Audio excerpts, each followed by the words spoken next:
दिल्ली में gang war की आग अब अदालतों और वकीलों तक पहुंच चुकी है। राजधानी की सड़कों पर जो हुआ उसने कानून व्यवस्था को लेकर गंभीर सवाल खड़े कर दिए हैं। दिल्ली पुलिस की उत्तरी जिला टीम ने बड़ी कार्रवाई करते हुए गैंगस्टर लॉरेंस बिश्नोई की लीगल टीम पर हमला करने वाले एक आरोपी को गिरफ्तार कर लिया। पकड़ा गया आरोपी रोहित सोलंकी बताया जा रहा है, जिसे माजरा डबास इलाके के पास से दबोचा गया। लेकिन क्या ये गिरफ्तारी पूरी साजिश का खुलासा है या अभी कहानी बाकी है?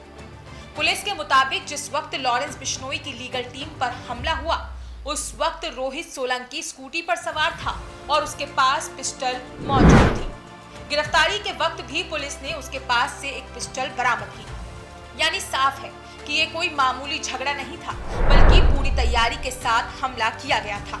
इस मामले में 2 अन्य शूटर अभी भी फरार हैं, जिनकी तलाश में पुलिस लगातार छापेमारी कर रही है। सबसे अहम बात ये सामने आई है कि रोहित सोलंकी कुख्यात गैंगस्टर रोहित गोदारा के संपर्क में था।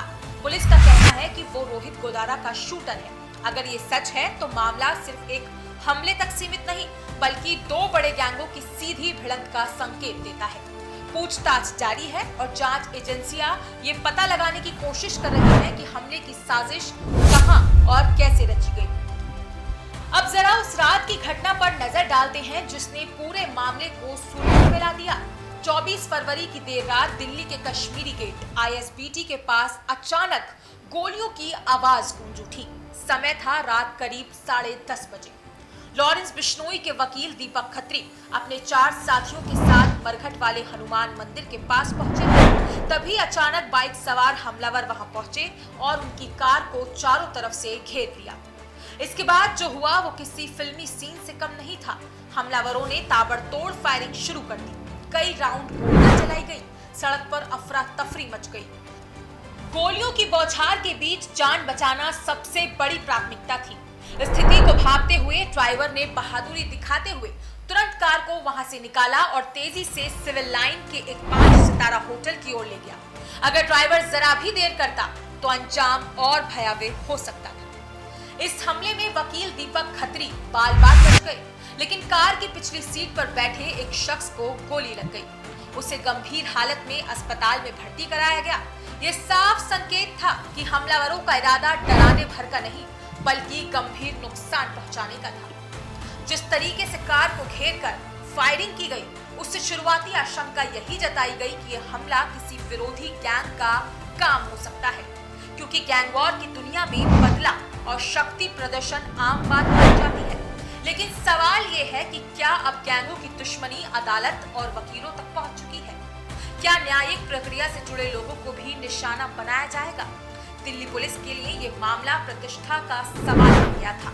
राजधानी के भीड़भाड़ वाले इलाके में इस तरह की फायरिंग न सिर्फ कानून व्यवस्था पर सवाल उठाती है, बल्कि आम जनता की सुरक्षा को भी चुनौती देती है।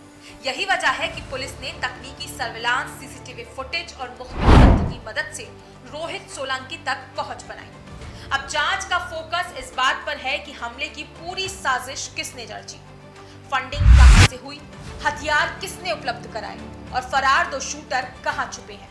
पुलिस ये भी खंगाल रही है कि क्या इस हमले का सीधा संबंध गैंगों की पुरानी दुश्मनी से है या इसके पीछे कोई और वजह है। एक और बड़ा सवाल ये है कि क्या गैंगस्टर नेटवर्क अब भी जेल के भीतर से ऑपरेट हो रहा है, क्योंकि पहले भी कई मामलों में ये सामने आ चुका है कि बड़े गैंग के सरगना जेल में रहते हुए भी अपने नेटवर्क के जरिए वारदातों को अंजाम दिलवाते हैं। क्या इस मामले में भी ऐसा ही कुछ है? इस पूरी घटना ने एक बार फिर साबित कर दिया कि गैंग वॉर का दायरा लगातार बढ़ता जा रहा है।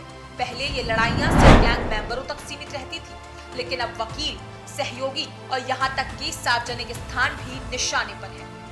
फिलहाल पुलिस रोहित सोलंकी से गहन पूछताछ कर रही है।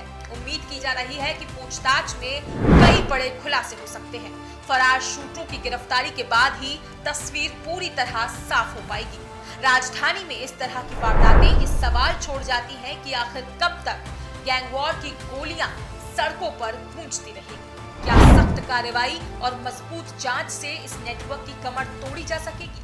ये मामला सिर्फ एक गिरफ्तारी तक सीमित नहीं है। ये कानून और अपराध के बीच जारी उस जंग की कहानी है जिसमें हर कार्रवाई के पीछे एक बड़ा नेटवर्क छिपा हो सकता है। आने वाले दिनों में जांच किस दिशा में जाती है, इस पर सबकी नजरें टिकी रहेंगी। अगर आप चाहते हैं कि ऐसे मामलों की हर अपडेट आप तक पहुंचे, तो इस वीडियो को लाइक करें, शेयर करें और चैनल को सब्सक्राइब करना ना भूलें।